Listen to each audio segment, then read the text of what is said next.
মা, বেলা তো অনেক হলো, আমি মাছ ধরতে যাই বুঝলে, নয়তো আর মাছ পাবনি। যা মা, সাবধানে যা। মেয়েটা আমার অত কষ্ট করে মাছ ধরে, তাও কি ওকে সইতে পারে না? একটা যদি ছেলে থাকতো তবে কি আর মেয়েটাকে কষ্ট করতে হতো? ওই যে চলে এসেছে মাছ ধরতে, এই সব মাছ ধরে নিয়ে যায় আর আমরা পাই চুনোপুটি। সবাই আমার সাথে হিংসে করে, আমার যে আর এখানে মাছ ধরতে আসতে ভালো লাগে না, কিন্তু কি করব, মাছ না ধরলে যে না খেয়ে থাকতে হবে। আরে, আজ কত মাছ ধরা পড়েছে!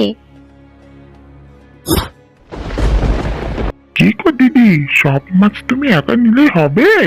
আমাদের জন্য কিছু রাখো। তুমি নেবে রাঘব বোয়াল আর আমরা নেব চুনোপুটি। দেখুন দাদা, আপনারাও সঠিক সময় সঠিক জায়গায় জাল ফেলুন, তবেই না মাছ পাবেন। সারাক্ষণ আমার পেছনে লাগলে কি আর এমন মাছ পাবেন?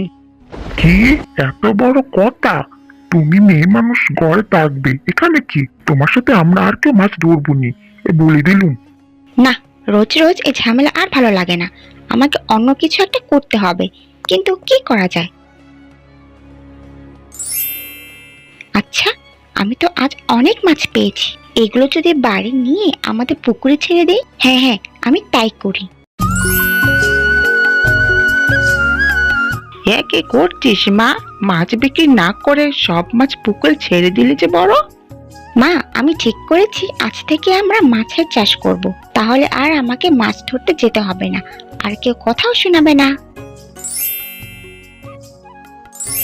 মা দেখো, আমাদের পুকুরে কত মাছ হয়েছে। ওই মেয়েটা তো আর এখানে মাছ ধরতে আসে না, ব্যাপার কি দেখতে হচ্ছে। এ কি, এত মাছ! ও, এর জন্যই আর মাছ ধরতে আসে না। বেশ, তবে আমি দেখছি কি করে মাছের চাষ করে।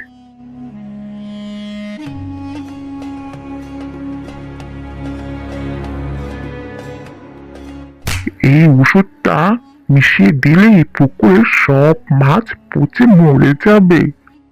মা, কোথা থেকে যেন একটা পচা গন্ধ ভেসে আসছে, চলো তো দেখি।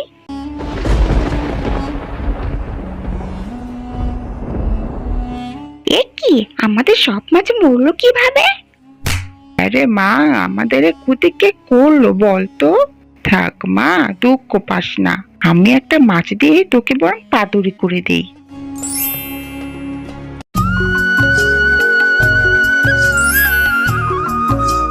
বাহ, এত সুন্দর ঘ্রাণ কোথা থেকে আসছে দেখি তো।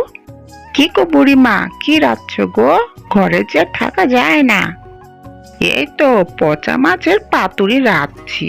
তা তুমি যখন এসে পড়েছো বাপু, এক বাটি পাতুরি নিয়ে যাও। কই রে পদ্ম, কাল তোর মা কি মাছ দিয়ে পাতুরি করেছিল বলতো?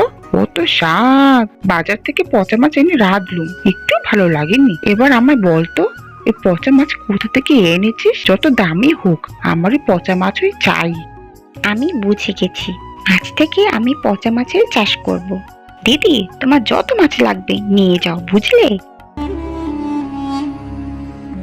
এইরকম আরো নতুন নতুন গল্প পেতে চ্যানেলটি সাবস্ক্রাইব করে আমাদের পাশেই থেকো।